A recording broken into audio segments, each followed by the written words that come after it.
Hello everyone, good morning. কেমন আছো সবাই জানিও। আশা করি ভালো আছো, আর আমিও ভালো আছি। তো উঠে পড়েছি, একটু লেট হয়ে গেছে, মানে উঠেছি একটু আগে, কিন্তু কাজ শুরু করবো একটু লেট করে, কারণ ঠান্ডা লাগছিলো, ভীষণ একটু শীত শীত লাগছিলো। দিয়ে আমি ঘরে বসেছিলাম, দিয়ে এখন আমি বাইরে বেরিয়েছি। এখন ঘর ঝাড় দেবো, উঠোন ঝাড় দেবো, আর অন্যান্য কাজগুলো করব। তো তোমরা সবাই থেকো আমার সঙ্গে, আর ভিডিওটা দেখো। তো চলো কাজগুলো আগে করে নিই। তো এই যে হচ্ছে রুটিগুলো তুলে নিয়েছি, এখন একটা বস্তাতে রেখে দিই, তারপরে ঘরটা ঝাড় দিয়ে নেব। তারপরে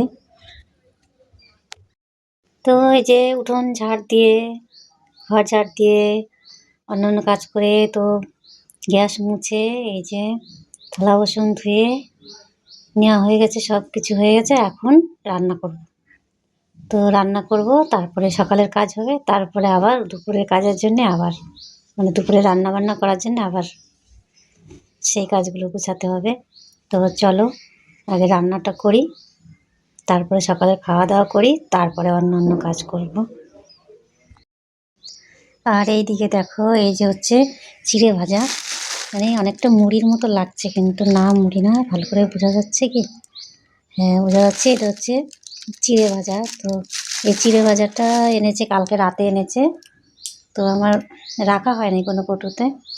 আর এখানে 1 কিলো আছে। তো 1 কিলো রাখতে গেলে আমার দেখি কৌটায় ধরবে কি না, মানে কৌটা একটু ছোট, তো দেখতে হবে ধরবে কি না। তো কালকে রাতে এনেছে, আর সেই কৌটাতে রাখা হয়নি। আজকে কৌটা পরিষ্কার করে তারপরে রাখবো। তো চলো। তো এই দেখো, এই যে হচ্ছে লবঙ্গ। তো আমি প্রতিদিন 2টো করে খাই, কোনোদিন 3টেও খাওয়া হয়ে যায়। মানে আমার কাছে খুব ভালো লাগে লবঙ্গ খেতে। তো তোমাদের কাছে কেমন লাগে কমেন্টে জানিও। আর জানিও যে প্রতিদিন কি 2-3টে করে খাওয়া ঠিক, নাকি কম করে একটা করে খেলে ভালো হয়। যদি তোমাদের জানা থাকে তাহলে কমেন্টে জানিও। আর তোমরা কে কে খেতে ভালোবাসো সেটাও জানিও। দেখো তোমাদের দাদাভাই শাক খেতে কত ভালোবাসে, মানে প্রতিদিন যদি শাক দেওয়া যায় তাহলে উনি খাবে। প্রতিদিন শাক খেতে ভালোবাসে, মানে এত ভালোবাসে শাক। দাও কত রকমের শাক। আর একটা শাক ছিল, এই হচ্ছে পেঁপে শাক, পালং শাক, আর হচ্ছে এই যে কলাই খেসারি। এখানে এর আগে একদিন ভেজেছি, আর এই যে কটা আছে, আর একদিন হয়ে যাবে। এই আলুগুলো কত বড় বড় আলু, দেখো অনেকটা বড় বড়। এর আগে আরও ছিল, তো রান্না করে ফেলেছি, আর এই অল্প কটা আছে। এই যে সব বড় বড় আলু। আর এই আলু না একদম পুরো সেই, মানে শাক আলুর মতো, সেই জল জল একদম। যদি কাটার সময় মানে ঠিক করে কাটা যায় না, এদিক ওদিক চলে যায় কাটতে গেলে। কি মাটি আলুতে। আলুগুলো ধোয়া হয়নি, ধুয়ে রাখলে ভালো হতো।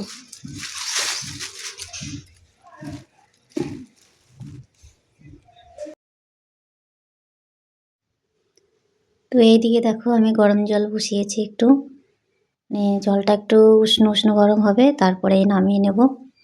কারণ এই জলটা দিয়ে চা করব না, এই জলটা হচ্ছে খাবে, উষ্ণ গরম জল খাবে তোমাদের দাদাভাই। তাই আমাকে বললো একটু গরম করে দিতে, তো তার জন্যে আমি জলটা বসিয়েছি। আর ভোরবেলাতে কিন্তু খাওয়া ভালো, উষ্ণ গরম জল করে খাওয়া ভালো। তো চলে এসেছি আবার সেই দুপুরে রান্নার। তো এই যে মাছ নিয়ে এসছে, তো আজকে হচ্ছে শোল মাছ।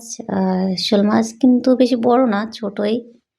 তো এই মাছগুলো আজকে এনেছে, তো আজকে এগুলো রান্না করব। আর মাছ আমাদের বাড়িতে প্রতিদিনই প্রায় আনে, মাঝে মধ্যে 2-1 দিন বন্ধ থাকে, তো ডাল সয়াবিন এগুলো খাওয়া হয়, কিন্তু বেশিরভাগ মাছ আনে। আর চিকেনটা একটু কম হয় আমাদের বাড়িতে। মাছ আর ডিমটাও প্রায় দিনই থাকে। ডিম এরকম অমলেট করা হয়, নতুবা অমলেটটাই বেশি খাওয়া হয়। আর যেদিন ডিমের ঝোল করা হয় সেদিন তো ডিমের ঝোলই করা হয়।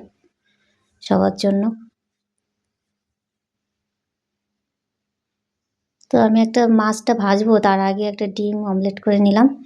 আর এইদিকে দেখো মাছ ধুয়ে নিয়ে এসেছি, এই মাছটা রান্না করব। আর একটু বড় হলে ভালো হতো, মশলা দিয়ে করলে ভালো লাগতো খেতে, কিন্তু মাছটা একটু ছোট, যার জন্য আমি কিন্তু এই ওলকপি আর আলু দিয়ে করব। ওই মাছটাও করা যেত মশলা দিয়ে, কিন্তু করব না, মশলা বেশিরভাগই আমাদের বাড়িতে খাওয়া হয়। তো আমি আজকে একটু প্লেন তরকারি রান্না করব। প্রতিদিন মশলা খাওয়াটা ঠিক না, শরীর খারাপ করবে ওতে। কিন্তু আবার ছেলে মেয়েরা তো খেতে চায় না মশলা ছাড়া, ওরা এই তরকারিগুলো খাবে না। এটা রান্না করব তো কোনো রকম একটু ঝোল আর আলু নেবে, আর কোনো সবজি তো নেবেই না, ওরা খেতেই চায় না। যার জন্য তোমার দাদাভাইকে বলি সবসময়ের জন্য যে অন্য কোনো মাছ, এই ধরনের মাছ আনলে একটু কম করে আনবে, কারণ ওরা তো সে তেমন খায় না। ওরা এই রকম কোনো মাছ আনলে পরে কি পোনা মাছ, বাটা মাছ, তো তেলাপিয়া যদি একটু ছোট সাইজের হয় তো খায় না সেইগুলো ওরা। ওদের জন্যে আলাদা ওই ডিম অমলেট করে দিতে হবে, কি ডিম কিছু একটা করে দিতে হবে, তবে ওরা খাবে। মাছ তো খাবেই না। আর মাছ দিয়ে যা রান্না করব শুধু একটু আলু আর ঝোল এটাই নেবে। তো আমি সবসময় বলি একটু কম করে আনবে, যে লাস্ট কিন্তু আমাদের দুজনকেই খেতে হয়, তো যার জন্য কম করে আনবে। আর মাছটা দেখো আমি একটু কম তেল দিয়ে ভেজে নিচ্ছি, কারণ মশলার ঝোল করলে তেলটা বেশি থাকলেও অসুবিধা ছিল না, কিন্তু যেহেতু আমি একটা প্লেন তরকারি রান্না করব তার জন্য কিন্তু আমি কম তেলে ভেজেছি। আর এদিকে দেখো আমার রান্না হয়ে গেছে। তো শাক ভাজা করেছি, সেটা মিটকেসে আছে, আর এখানে মাছের ঝোলটা আছে। আর রান্না টান্না করে আমি কড়াইটা ধুয়ে নিয়ে এসেছি একবারে। এখন সবাইকে খেতে দেবো, খাওয়া হয়ে গেলেই চলে যাব ছাদে। তো এই যে আমি ছাদে যাওয়ার প্রস্তুতি নিচ্ছিলাম। তো কথা যাই বলি না কেন, কথা কিন্তু ভয়েসটা আমি রাখতে পারছিলাম না, কারণ চারিদিকের আওয়াজে সেই আমার ফের ভয়েস দিতেই হয়েছে। তো আমি চলে যাচ্ছিলাম ছাদে জামাকাপড় তুলবো। তো সে একটা কৌটা ধুয়ে রেখেছি, সেটা নিয়ে আসবো। বাইরে দিয়েছিলাম প্রথমে, তারপরে তো সেটা বাইরে রাখতে পারিনি, আমি এখন ছাদেই দিয়েছিলাম যে তাড়াতাড়ি শুকিয়ে যাবে, বাইরে শুকাচ্ছিল না তাড়াতাড়ি। তো আমি ঢাকনাটা খুলে ছাদেই রেখে দিয়েছিলাম একটু কাত করে। তো সেটা শুকিয়ে গেছে, ওটা নিলাম।